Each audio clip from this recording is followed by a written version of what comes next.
అగ్ని ప్రమాద ఘటనా స్థలానికి ఫైర్ సిబ్బంది ఆలస్యంగా చేరుకున్నారంటూ కేంద్ర మంత్రి కిషన్ రెడ్డి ఆరోపణలపై మాటల యుద్ధం జరిగింది. ఫైర్ సిబ్బంది వెంటనే స్పందించి ఉంటే ప్రమాద తీవ్రత తగ్గేదన్నారు కిషన్ రెడ్డి. అయితే సరైన సమయానికి అగ్నిమాపక సిబ్బంది వచ్చారని deputy CM Bhatti Vikramarka counter ఇచ్చారు. కేవలం 3 నిమిషాల్లోనే చేరుకున్నారని తెలిపారు.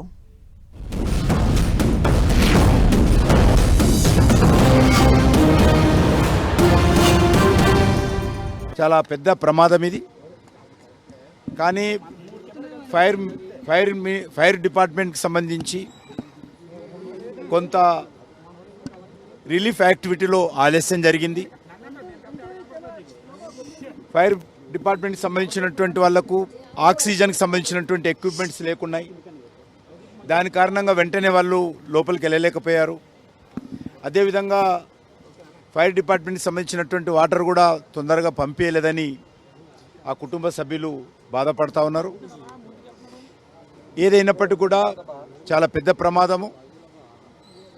ఈ రకమైనటువంటి ప్రమాదాలు జరగకుండా చూడాల్సినటువంటి అవసరం ఉంది. 16 నిమిషాలకు కొంత ఇక్కడ నుంచి సమాచారం స్థానికంగా జిహెచ్ఎంసీ వాళ్ళు ప్లస్ ఎవరో తెలియనటువంటి ఒక వ్యక్తి ఫైర్ స్టేషన్ ఫోన్ చేస్తే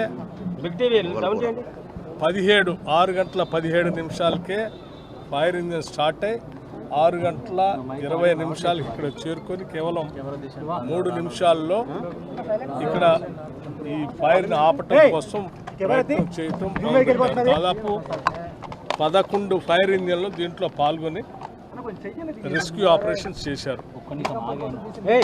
fire department, police department, HYDRAA, revenue, GHMC అందరూ కలిసి ఒక సంయుక్తంగా చేసినటువంటి ఆపరేషన్ ఫైర్ మిగతా ప్రాంతాలకు వ్యాప్తి చెందకుండా అక్కడి వరకే కట్టడి చేసి ఆపగలిగినటువంటి కార్యక్రమం చేశారు.